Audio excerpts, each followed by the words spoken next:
Welcome. So we'll just do introductions. My name is Haley Cutler, and I am the project manager, and I also serve in the capacity of program officer with the St. Croix Foundation for Community Development here on the island of St. Croix. And I'm so happy to be here with you all today. Lil? Welcome, good afternoon, or good morning. I'm Lily, and I am the Director of Communications and Community Investments here at the Foundation. I've been with the Foundation for 18 years now. Danelle? Yes, hola, buenas tardes. My name is Danelle, and I'm the program coordinator here at the St. Croix Foundation. I've been on board since October of 2022, so less than a year on board, but I'm just really happy to be here. Thank you. And our guests, feel free to just, we're all in different orders on each other's screens, so feel free to just jump in with your name and Yes, if you could write in the chat, if you could write your name and the organization that you represent or what you do, and maybe where you are located. yeah, That would be wonderful.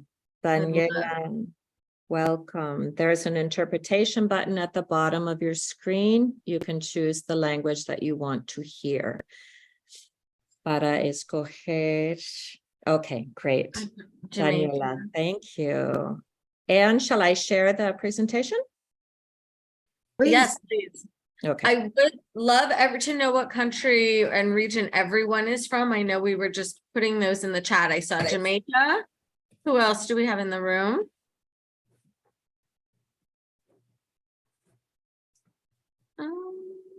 You can put it in the chat or just say it out loud. You can come off mute.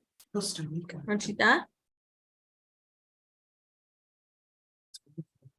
Yeah, we're from Costa Rica. We work in Costa Rica in rural development.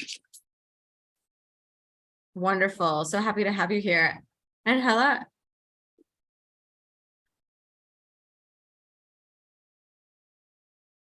Okay, well, I will have Lily kick us off, please. So yeah, I mean, you could see here what we're here to do. Haley and Danelle and I, we wanted to just sort of share with you how we conceptualized, organized, and facilitated our philanthropy retreat called The Power of Place. I just want to say a quick word that our president, Deanna James, is literally in the air traveling right now. I know that she wanted to be here, and I wish that she could be here because the retreat was really her brainchild. And I just would want to, throw my, put a feather in her cap on that. It was a good idea. And so, Lisa, you can advance to the next slide. Mm-hmm. So really, we just wanted to give you a sort of broad overview about, I don't know if the slide is, maybe my screen might Lisa, no, Lisa, hit enter one more time. I didn't mean for it to come on in separate chunks. Back. Why is it half the data on that slide is missing? It's okay, we can move forward. I really just wanted to give a sense of who we are, because a lot of who we are, who we serve, and where we are, the circumstances that we operate in, is why we did launch this retreat 6 years ago, I think it was. We are, as you can see here, we are 32 years old. We are place-based. We focus primarily on the island of St. Croix, but our work is threaded and is wrapped around all of the Virgin Islands. We are unconventional, and we are unconventional because our people and our place demand it. A lot of this will probably resonate with some of you. We are geographically isolated. We are vulnerable to climate change, disasters, disaster capitalism, And we are a US colony that is 76% Black. Our people have no federal voting power, so they can't vote for the president. And we actually have no city level, like municipal government. And so you can probably see how these would create some pretty extreme inequities and real gaps in basic needs for our people. Yet, I think that despite all of those things, maybe because of those things, our community is really innovative and resilient. And so we had to serve differently. You can see here that we are fiscal sponsors. We've sponsored over 250 nonprofits. Some of them are still, they're fully fledged nonprofits now that are doing critical frontline work. But we also do a fair bit of program administration and direct services. There's data on the slide that I think is hard to see, but our work is really holistic. It's downtown revitalization, economic development, education reform, disaster resilience, and really principally civic capacity building, way beyond grant making and donor services, which we do have. We are a bona fide community foundation, but we do much, much more. And actually, all of those areas that I listed, downtown revitalization, I mean, we do data collection, research. We've actually been internationally and nationally recognized for our work multiple times. And I know that might sound a little like I'm bragging, but I'm saying that for a very specific reason, because even with all of the funds that we have directly invested, right? We don't have an endowment. So all the funds that we directly invest into the community, $42 million in 32 years. And even with all of these accolades, even whether you look at it quantitatively or qualitatively, we are invisible. We are just not seen. And so you can see probably, I don't know, let me see if you can see the challenges. So we have these challenges, right? I think that I described and touched on a lot of them, but the bottom line challenge is that because we're so, we operate behind the face of God, that's what our president says. Because we are so isolated politically, geographically, we just aren't seen. And then there's another piece of this, that because we are not a conventional community foundation, the way that US community foundations work, where they build big endowments and they have a lot of donor funds. Because we don't work that way, our vocabulary, our operating format, they actually just don't understand us. And how we work and why we do what we do. We are a US colony. So we are not national and we are not international.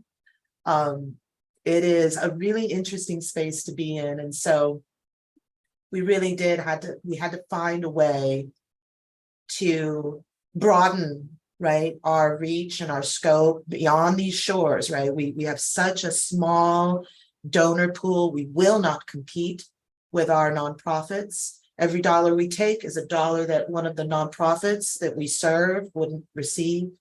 And so we had to figure out how to be seen. And I don't know, Haley, is that a good segue into your slide? The next slide? Yeah, and we can thank you, Lily, and we can leave it here for one more second. I just want to explain one concept because it is very much an American IRS nonprofit concept that doesn't translate directly in the same verbiage to other countries. And so I want to make sure to articulate what you might already know this, and probably many of you already do this. But when we say fiscal sponsorship, that's not actually a process. That's not grant making. It's not sponsoring in a way of writing a check.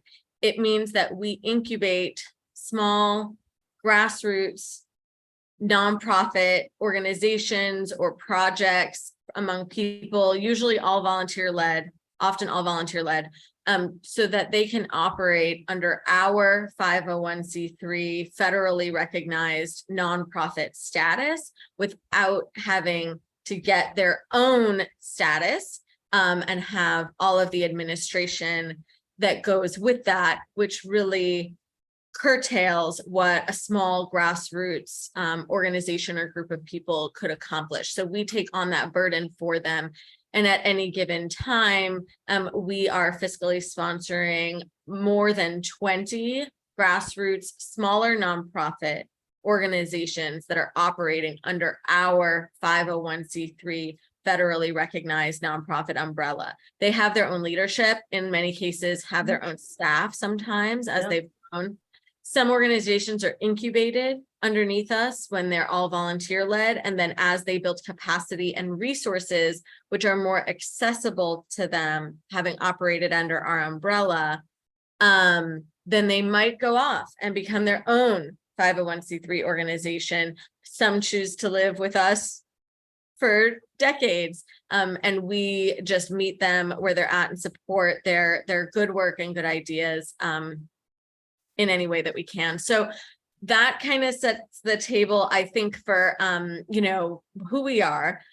Lily mentioned about us being really one of America's colonies, and we are America's only Black colony. 76% of the population who lives on our island are the descendants of enslaved Africans who were brought here under Danish rule, actually, to farm sugarcane.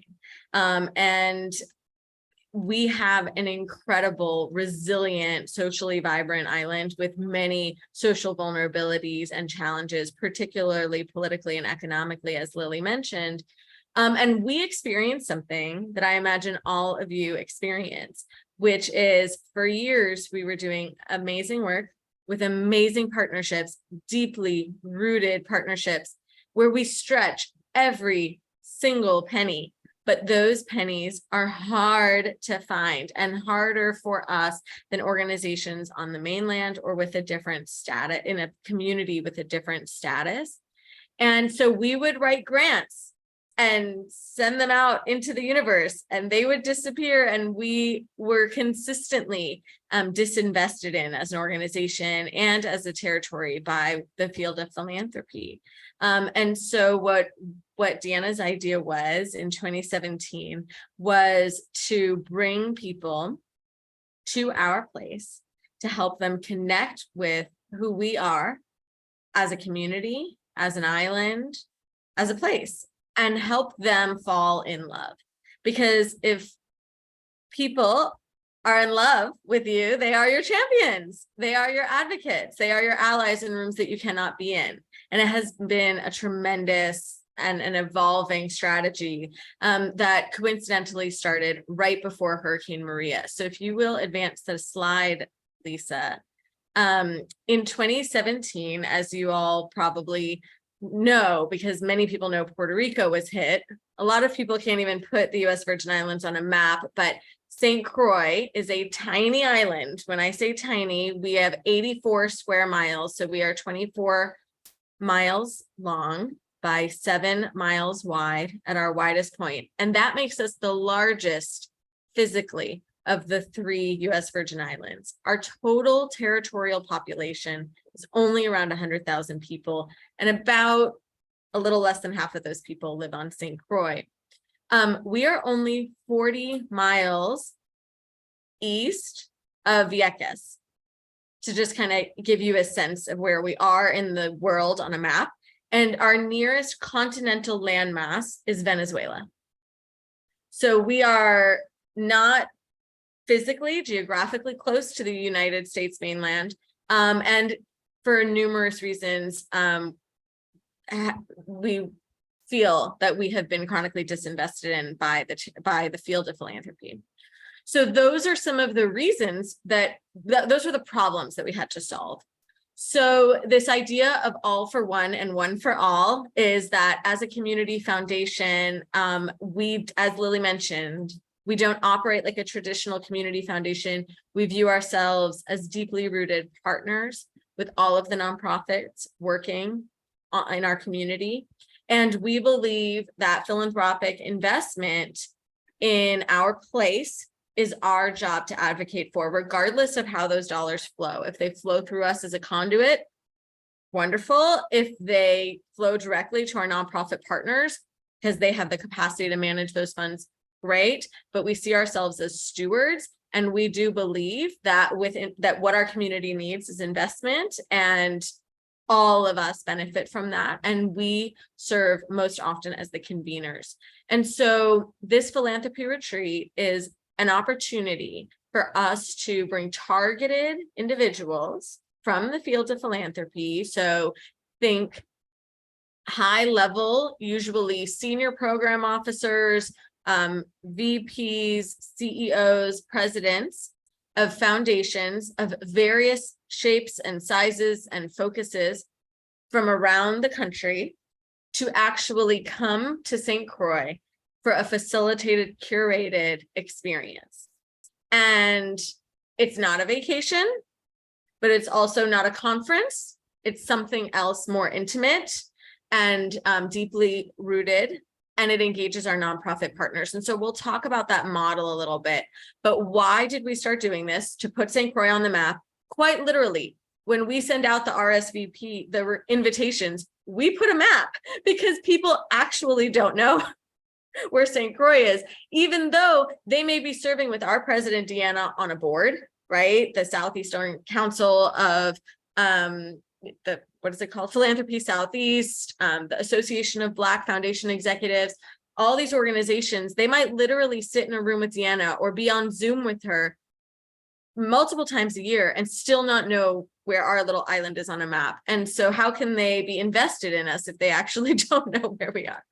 To strengthen and expand our networks, again, helping potential allies fall in love and understand our place, which builds champions for St. Croix. Create pathways for new funding opportunities. I mean, let's be real honest here and call a spade a spade. Most of our people who are invited either have the capacity for their organizations to become philanthropically involved with our organization and our work. There's some alignment there that helped us decide to invite them. Or on a personal level, we believe that that representative, that philanthropic representative, will become personally invested in our work on a relational level, even if we're outside of the scope of the focus of their foundation, so that they may help us connect the dots and build new relationships that could bring attention, partnership, and investment in the work that's happening in our community. It was also an important strategy for overcoming our paradise perception. So if Lily leans her head, you can see that she's sitting in front of this beautiful ocean, and Danelle in front of our beautiful pier.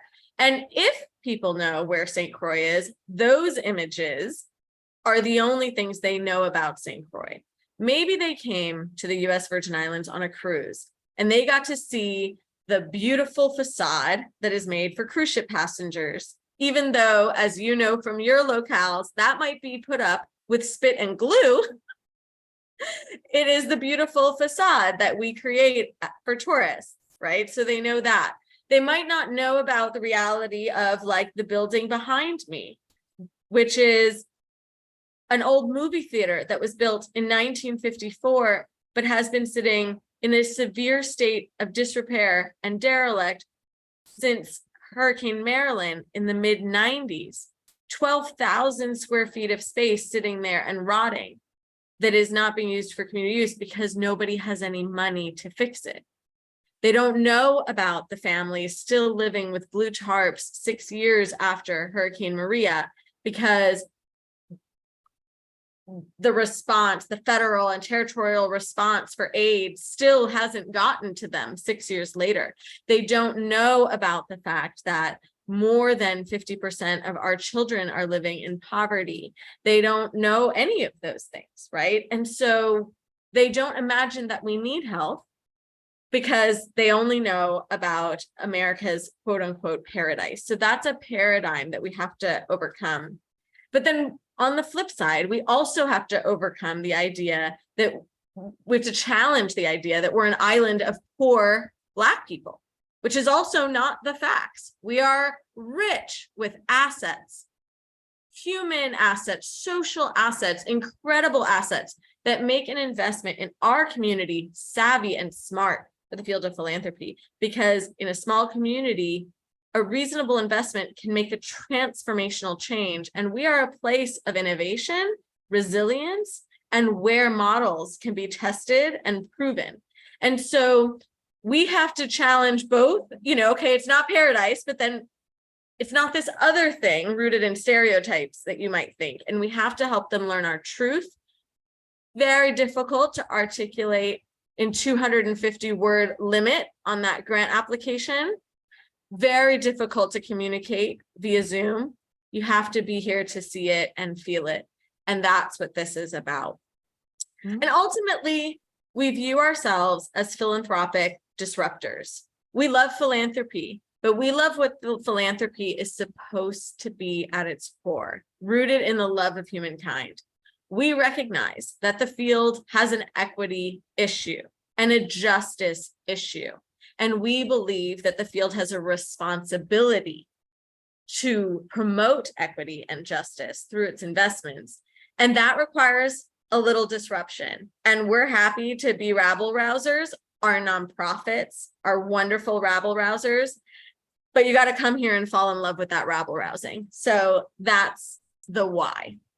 I want to pause there for a second before we talk about the how and what really happens at the retreat, to see if either of my colleagues have something they need to add, or if anyone has any thoughts or questions before we continue, or even just a thumbs up to tell us that this narrative, our place, is resonating with you and some of the realities of your place.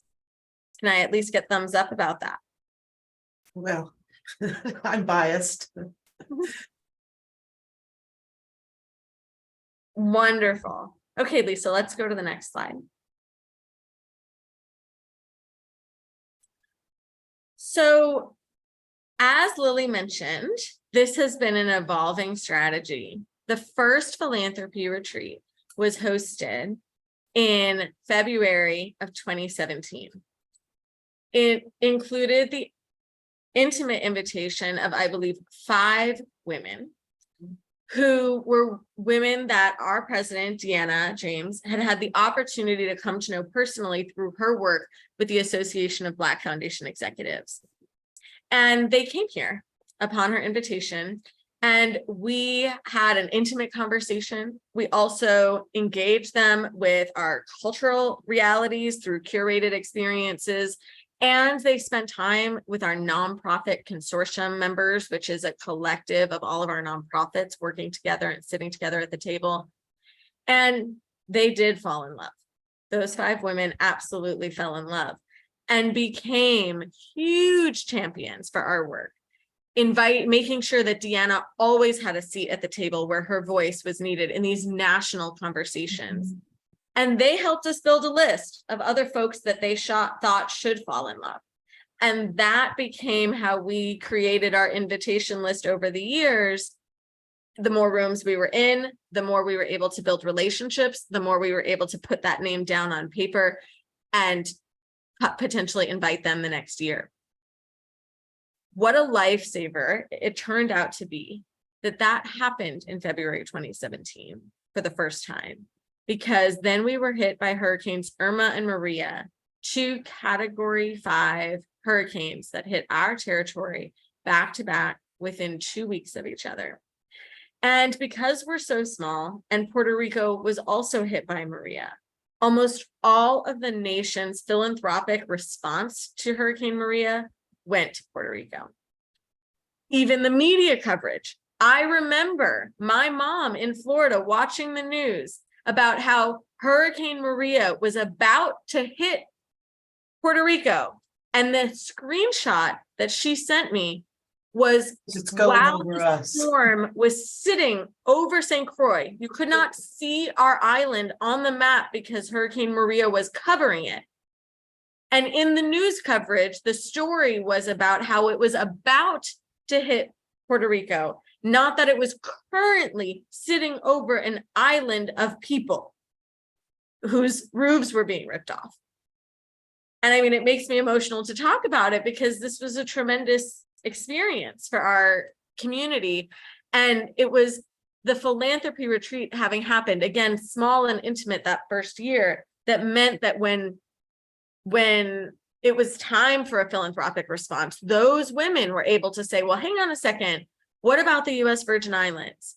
And hang on a second, if we are thinking about the US Virgin Islands, let's make sure we're giving to the organization that is led by a community native, that is place-based, that is equity rooted, so that we can trust that those investments are going to reach the people who need it most.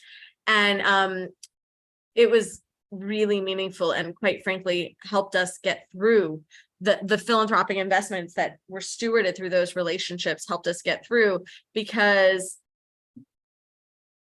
I'll jump in quickly. I have just two little things to say about that. Is the first one is that first retreat did result in the first real grant that the foundation had ever received from a national foundation, other than, you know, when the Ford Foundation first helped us get started. It really was. So we went, 27 years without really receiving any deep investment, something that really you can work with, not a micro grant, right? Like something that you can build with. I'll also add something, it's a little anecdotal, but it does have something to do with the timing piece. We hold our retreat every year at the same time, and we hold it at a time of year when there's something very special occurring on the island. Even though the dates, it's always held during President's Day weekend. And that's because our island holds, how many years are we in now? Is it 60, 70? I don't know, but it's the Caribbean's largest agricultural fair, and that we know of. And it is a representation of just about everything that, our assets and the community itself. And so we were very intentional about when we held the philanthropy retreat, and no matter what type of convenings you may be considering, I would really highly recommend, sometimes you look at the calendar we do and we get a little, you choose your dates based on, what is happening out there maybe. But, really focusing on the place helped us with that as well. Sorry. no, that was wonderful. 51 years. Thank you, Danelle. So yes, so that's wonderful. So timing is everything. So when we talk about this for this section forward, and we're going to move a little more quickly, so we make sure we have time for engagement. We're not suggesting that everyone in the room start doing a philanthropy retreat. Maybe it's the right strategy for you. We don't know. But what we want you to think about as we move through the rest of these slides is what might be the right strategy for you to help people who you want to engage with your place. And so for us, it's this model. And yes, the agricultural festival the ag fair is a huge part of that story. We actually culminate our retreat by taking them on transportation that we plan and dropping them at the agricultural festival so they can have that very meaningful experience. We've decided to keep it intimate. I said this isn't a vacation. We give them agenda. It's planned. We do make sure to have enough breathing room to have off time to enjoy our place, but it's a pretty rigorous agenda. It's also not a conference. We're not inviting 200 people. It is about helping a group of people connect with us, our nonprofits, and our place, and that requires intimacy. And so what you see on this photo is actually the morning session, the first morning session. This is actually the opening ritual of our retreat this year. And so around the room there, you have some members of our staff team, some members of our board. You have all of our philanthropic guests. And then the next day, we were with this group in a much larger space with all of our nonprofit leaders as well. And so this is sort of the size of this year's retreat. You can see it grew from the 5 in the first year, but we probably won't let it get bigger than this in the future. Table setting. So we always do opening and closing rituals and activities that help people get rooted. We have a dynamite facilitator that I'm going to interrupt you 1 second Yeah. here too, which is just to say that when we talk, this is Haley's word, rituals, and I love that she used that word because this is not an icebreaker. This is a profound moment. And when we talk about taking the time, right, like it isn't we've got to get through introductions, titles, who you are and what we've all been in those spaces. This is, whatever it is that, resonates with your community, right? That's what we are doing, really delving deep, getting people to bring their authentic self to the table, right? So that we really have a relationship. They know us, we know them. So I just wanted to, even though I know we're short on time, I wanted to slow that down and really to just say that all of these 3 points about taking the time to set the table, it's really the first day. They take an actual island tour. We get to see in person those blue tarps on the roofs. We get to see the hospitals that aren't working, but we also get to see really extraordinary assets as well, right? We go to nonprofits that are doing work. You see that we put breaking bread there. And I don't want to talk too much about it, but that's important, right? Like just get the sense of like relationships, right? We're going to know each other when this is over, and it's not just about a business card. Okay. Yes, thank you. And if I may just jump in, please. just to fortify what both of you have already said, we don't just drop our partners off at the ag fair. We actually go to the ag fair with them. We walk with them. It's a partnership. It's like family. And so we create those relationships that are built from this moment that you're looking at right now, the inception of the retreat. We are vulnerable there. We shed tears right there in that initial moment of the philanthropy retreat, and relationships are forged right at the inception. And so I just wanted to add that to the conversation. Go ahead. Yeah, it's hard to articulate. We have this nonprofit consortium, which we talk about centering in our work, and it's hard to really help people understand how much heart is in the room. And what we do at this philanthropy retreat is try and make sure that, as Lily and Danelle were explaining, that the heart is where this work together at the retreat is centered. It's not head work. And that's different than the way most philanthropic convenings are. But that is part of the magic of our place, is that it is so deeply rooted in what makes us human. And that's really the tone. Our nonprofit consortium, as I mentioned, is a collective of nearly 30 nonprofit organizations working on the island of St. Croix that we have facilitated trust building and collective impact work with since before we started this retreat. And these organizations don't just collaborate surface level programmatically. These are folks who are in the trenches together on advocacy, on policy work. They all have each other's cell phone numbers. They're all working together because we've done the work together. That is a different body of work that we've helped convene. We serve as the conveners of that group as well.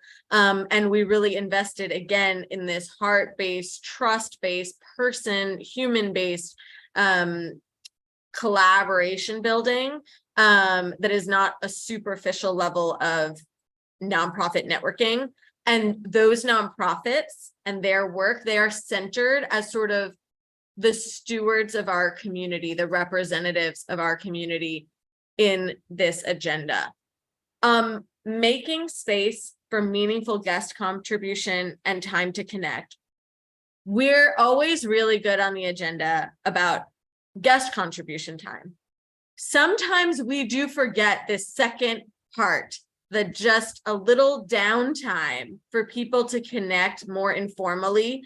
So I put this here as a note for you all, but also a reminder to ourselves. It's tempting to pack an agenda full of facilitated sessions, and it's easy to make sure that those sessions include dialogue.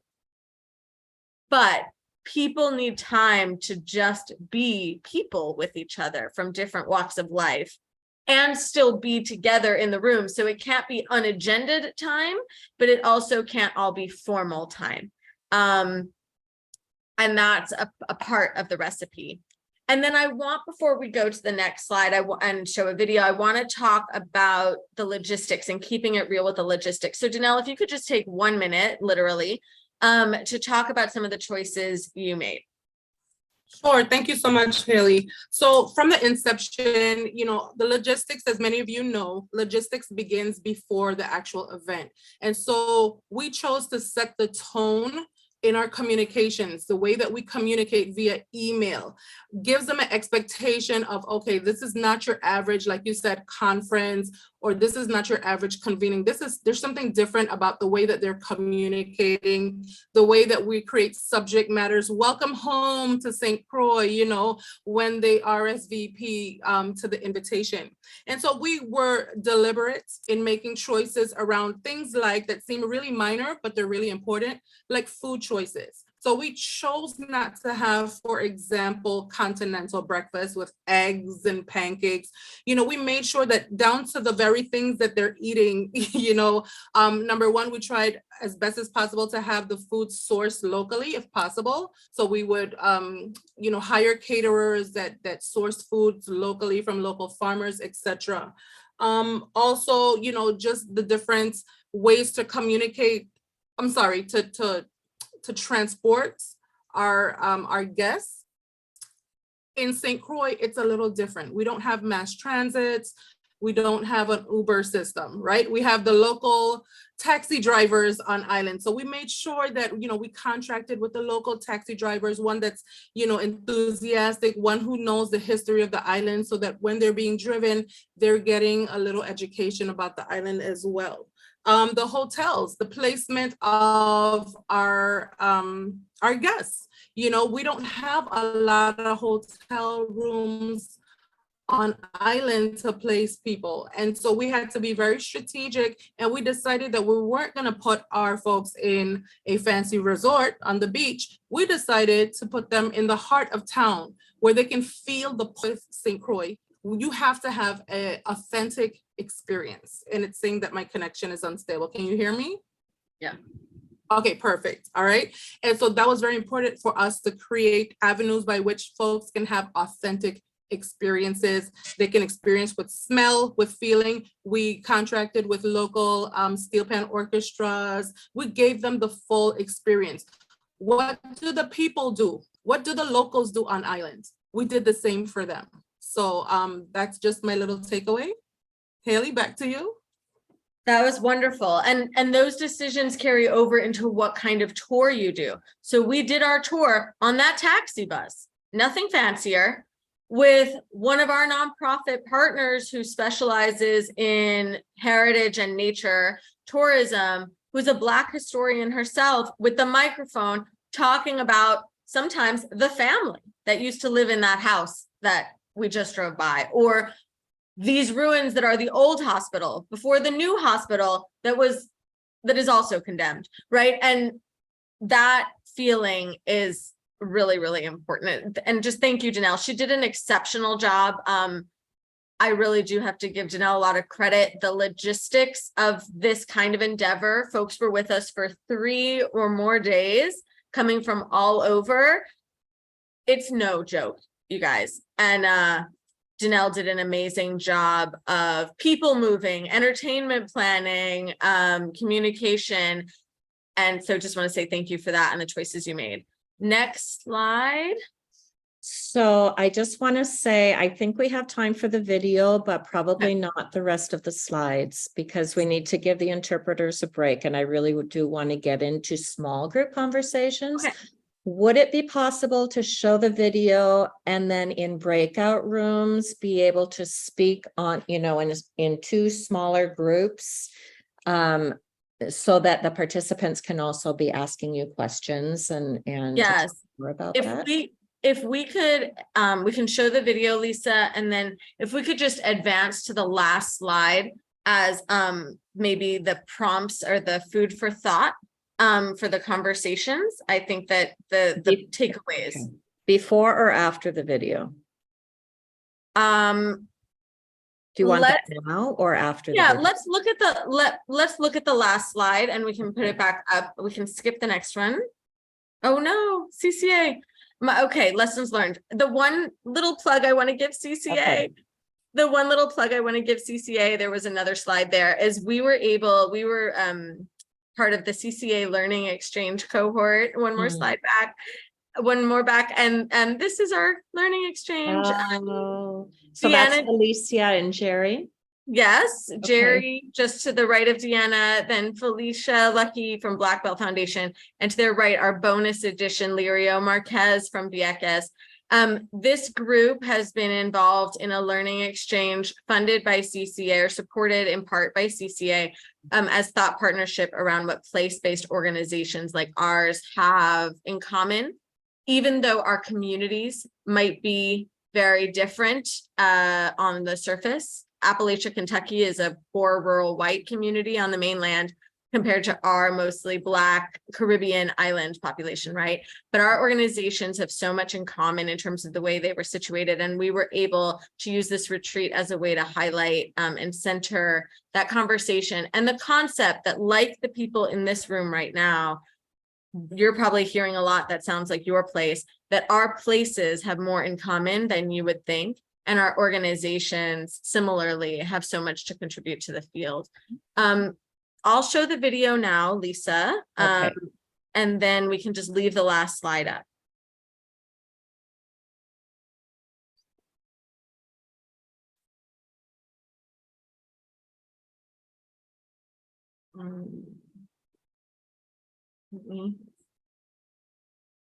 And if anyone has difficulty hearing it once it's up, please do let us know. We were at it. The sound came through well when we were trying it out. Here, can everyone Yes. see? In the U.S. Virgin Islands, or the Virgin Islands of the United States. That is our actual designation. So Can you make the screen of the video larger? that it will test. Yeah, why is it like that? Hold on. I'm sorry. Full screen somehow. Yeah, we did this and it worked, and now it's not working. And you may each individually need to increase volume. Okay.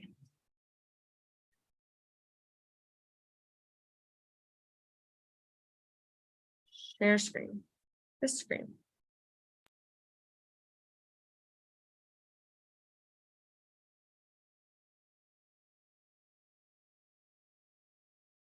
So my hope for you all is that your experience here in the U.S. Virgin Islands, or the Virgin Islands of the United States, that is our actual designation, so we are clear about that, that it will test your assumptions about our relationship to the South, that it will test your assumptions about poverty. And if we're a little successful, that it will challenge your practice in philanthropy. And one of the things that Edward Jones from AbbVie said to us on one of his visits was like, Deanna, you bring people here to learn, that's great, that's wonderful, but never forget that you have something to teach. And so my hope is that by the time you leave, that there's something that you will have heard over the next several days that is distinctively Crucian, is distinctively part of our philanthropy experience and part of our place that has relevance to your place.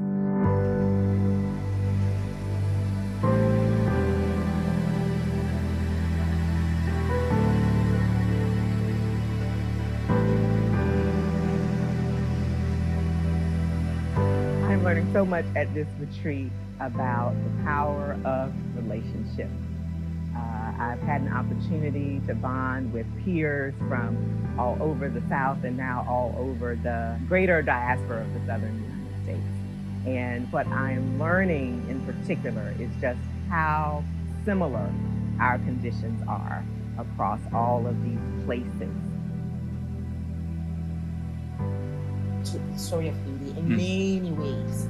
And that lifts up for me the importance of knowing our places as people and Black people, people of color, and rediscovering our history by going to other places and understanding how our communities have evolved across the board. It's so hard to find a model to kind of look at and say, we're gonna replicate this and do this. So coming to St. Croix was very affirming for us because we heard the same issues. Y'all are so broad. Like, why are y'all doing so much of this work in all these different areas? And so it was reaffirming that this is not just a job, that this is a way of life.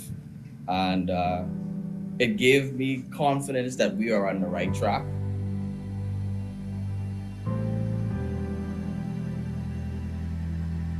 This retreat, there's nothing like it. The power of being in place, in this place, St. Croix, and hearing the leaders here just reminds us how powerful community leadership is. So much of my work is about finding the power and purpose in place. And part of that work is about learning about different communities and how they're navigating all the various issues that they have. But more importantly, how they're bringing their assets to the table. Those assets being things like folks that really care and are concentrated on saving the communities that they have, that are really interested in strengthening the assets the communities have as well. But most importantly, those folks that are working in the spaces have a true love for the folks that they serve, because that's very often the missing ingredients in this work.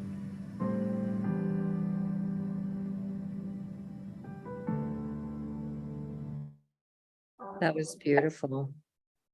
Thank you. Very nicely done. And the testimonies of your participants really, I think, helped us to understand like what that experience meant for them.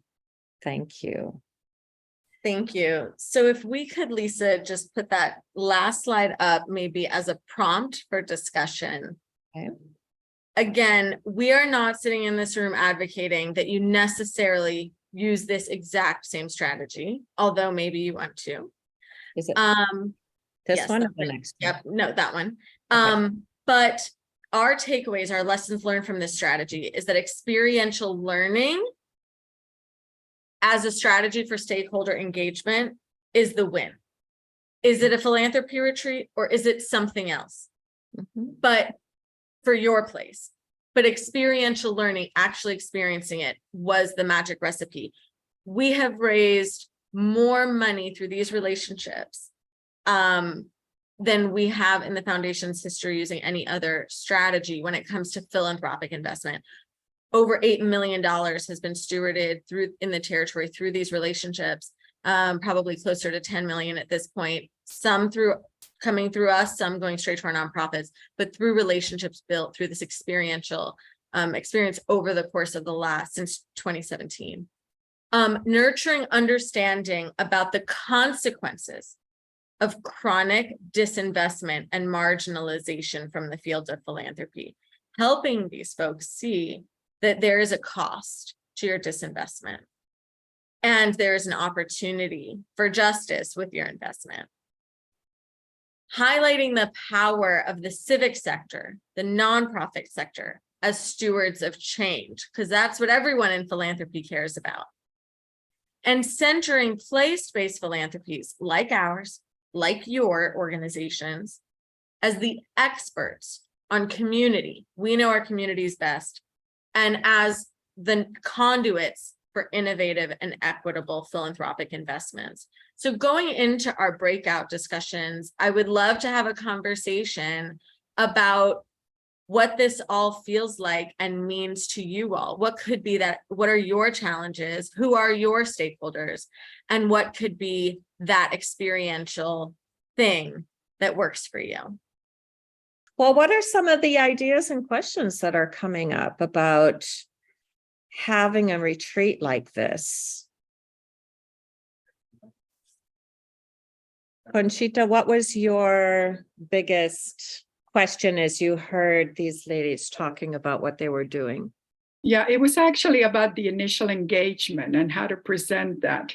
And that's why I was asking about the title philanthropy, because, you know, that seemed like you were already, that they were being set up for an ask, you know, already. And so I understand now that you set it up more like that it's a type of conference where they're also going to be learning about the topic of philanthropy. And that might be a way of making it seem less like donor engagement trip. And then my other question was, how do you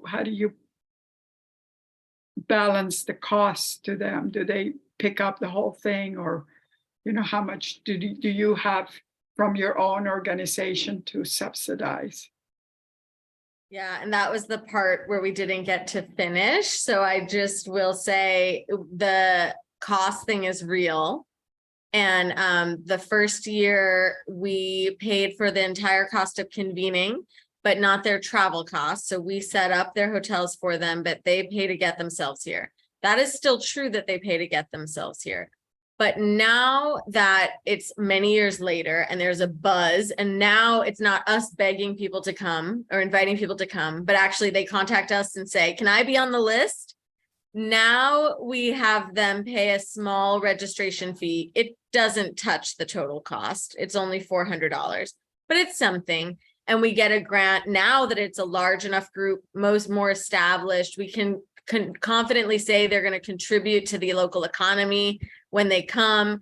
We do get a grant from the Department of Tourism to help cover the cost of some of the convening. This is the first year, though. This is the first year. It took us 5 years before we were ready to ask our guests to pitch in, or before we could get a grant from tourism. That's how long it took. And so we were putting up money for the cost of convening. And then we get creative. We leveraged our CCA Learning Exchange grant to make sure that some of our partners who couldn't have otherwise gotten here because they don't have those kinds of means, that they were able to come by this also being a part of sharing the learning exchange. So I think it's getting creative. But you're right, there's a cost to the convening, and we did have to figure that out. But make them pay for their own travel from day one. And I don't know what the right answer is for you guys, but that was our experience. Well, and I just put in the chat, but I would add that, you know, I mean, it did take us, you know, a few years to build up to, you know, the 20 guest list. I think that size was big enough for tourism to realize that, you know, 20 people who are making 6-figure salaries because they are senior executives, that's good, right? Like that's a niche market. It's really good for them. And they did take notice this year. So we're looking forward to that. But we mentioned in our breakout room that Haley talked about the CCA grant that helped us to bring guests to our shores through peer learning.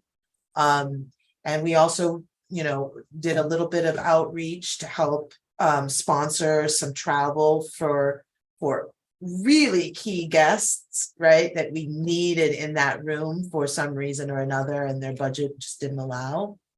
And so, you know, to Haley's point, just really being creative about who your partners are and what the benefit of that convening can be. I mean, it can be a benefit to your organization, to your sector as a whole, or I'm really glad you mentioned it, Haley, like an actual economic, you know, little boost, right? For our island, when you have 20 people, you know, buying, you know, handcrafted jewelry and dining out and, you know, what was it? Beds and heads for 4 days and 4 nights. But it took time. It took Yeah, years to get it there. did. So and what we talked about, and Conchita can expand on that, is like start small we started with people we already had warm relationships with. Now we have more people in the room who are a little more distant from us before they arrive. But the first year where they were not they were not distant relationships. They were warm relationships with people who just hadn't been here yet. I'm curious what happened in the other breakout room as well. Angela or Daniela? Yeah, I'd love to give Dinelle also a chance to give us her last thoughts as we close. But first, Angela, what are some of the thoughts going on in your mind as you're having these conversations? Y, ok, muchas gracias. ¿Me escuchan en inglés?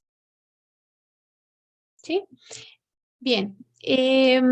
Bueno, pues lo primero, aprovechando este segunditos de tener la voz, de decirles que es una belleza el trabajo que ustedes realizan con este retiro, porque le estaba comentando a Lili que además de ser digamos, un evento que ayuda a la recaudación de fondos, es un evento que contribuye a recordarnos que hacemos parte de una comunidad y que toca profundamente esta emoción, este sentimiento de ser parte de, que en el fondo es la razón de ser de las fundaciones comunitarias. Entonces, eso lo están haciendo de una manera muy, muy bonita y además pues con mucho éxito. Entonces, eso es algo muy loable, destacable, remarcable y pues felicidades por ese trabajo. Y también básicamente las preguntas estaban en función, mis dudas eran pues cómo financian este evento, ¿no? O sea, poder llevar tantas personas a la isla, pues ahí genera una serie de costos. Y en principio, pues esa era la pregunta que ya has respondido muy bien, Hailey, con tus comentarios, ¿no? Pero bueno, básicamente, pues eso, ¿no? Gracias. Thank you. Dinelle, I'm going to give you the mic for closing remarks, please. Wonderful. Thank you so much. All I have to offer, just to sum everything up, I just would encourage everyone to lead with your hearts. You know, just lead with your heart. I know it's big. We all have these big goals and visions and what we'd like to see. And I would just like to say, start small. Start where you are and then expand that way. You know, we get stuck sometimes, you know, trying to think of the grandiose plans, but just like the St. Croix Foundation, we didn't have the funding when we started. We didn't have the long invite list when we started, but we started where we were and we were true to the process. We led with love and great intention, and then people will be attracted to that. And the partners that are supposed to be on board with you will find you. And so that's what I have to add.